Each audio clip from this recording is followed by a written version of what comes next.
People really do. They're making it up. Chris has an interesting topic for today's chat about wedding rings. Chris, take it away. Yes, Darren, thank you so much. Today we're talking about beautiful wedding rings. Nice. Can anyone see?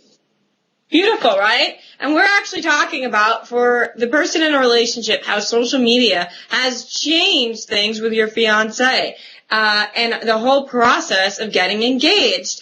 And what's most interesting here for me is that the process of getting engaged is now public online. So I have friends who've recently gotten engaged who have pictures of the entire thing, from the guy getting down on his knee to actually putting the ring on her finger through Facebook.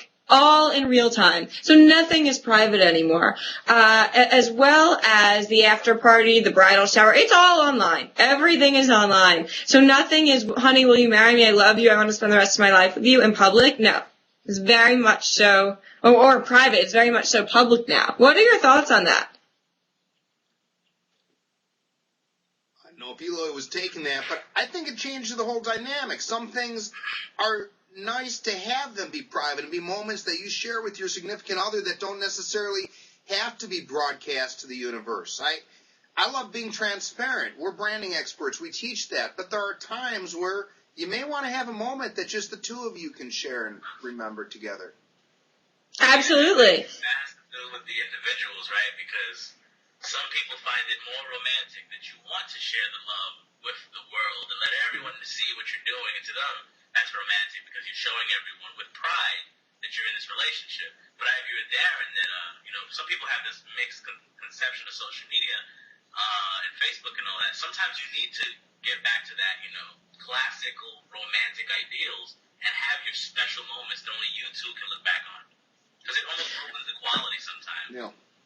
I agree with that. And, especially, getting back to this notion of, all of these rings, right? Okay, rings. How would you like it if you just dropped a ton of money on this, Darren, for your girlfriend, this ring, this gorgeous ring? And she posted a picture, and now in minutes, in seconds, everyone's commenting on the size of it, how it looks, do they like it, do they not like it? You just dropped your life savings on this ring for me, okay? And now I have my little girlfriends being like, oh, kind of cute. Oh, could have been bigger. How would you feel about that, Darren?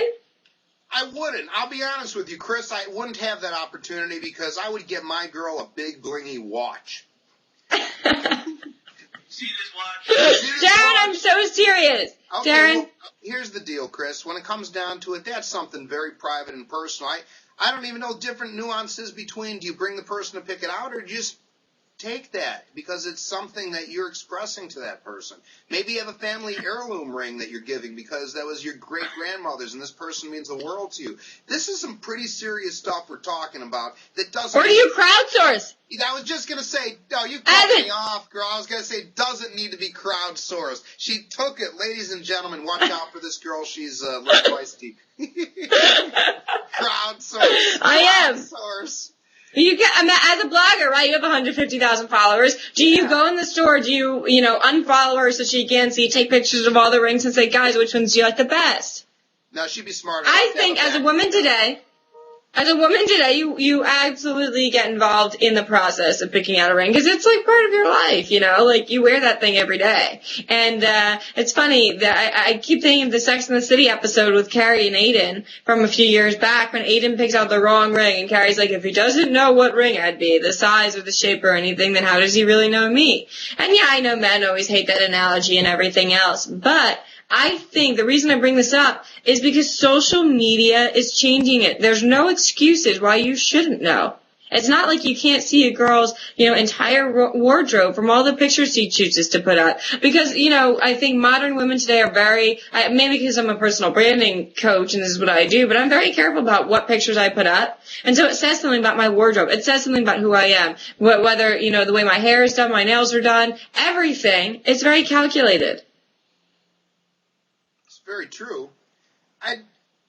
I like these parts of it. I think what I'm hearing here is it's all about balance, though, and some of these things should always be communicated first.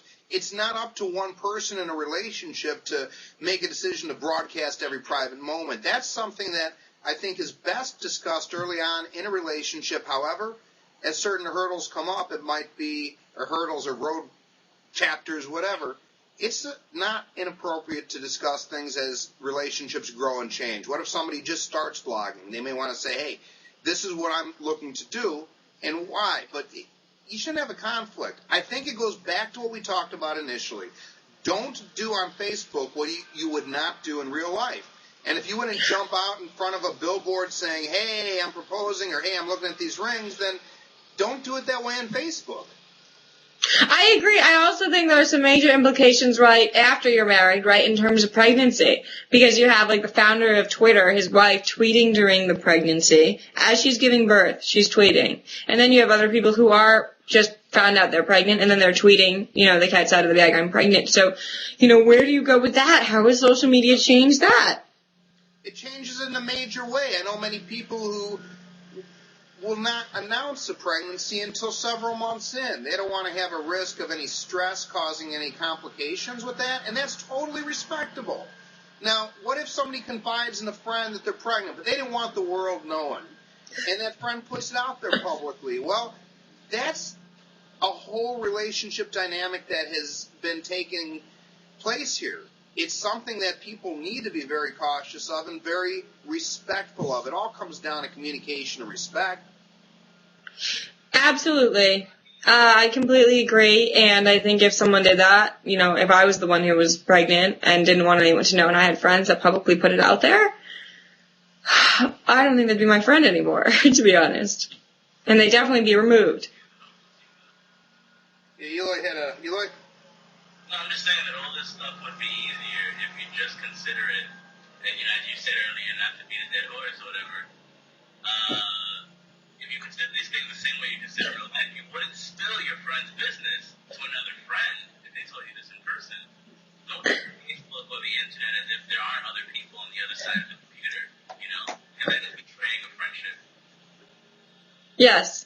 I mean, there's so many places we can take with this, and we'll actually be writing a blog post on it. So please visit newmediadating.com, and we will be talking more about engagements, pregnancies, singles, everything that you could think of. We have it covered. We are your new media girls and guys. Thank you so much. Hey, thanks everybody. We'll be back soon.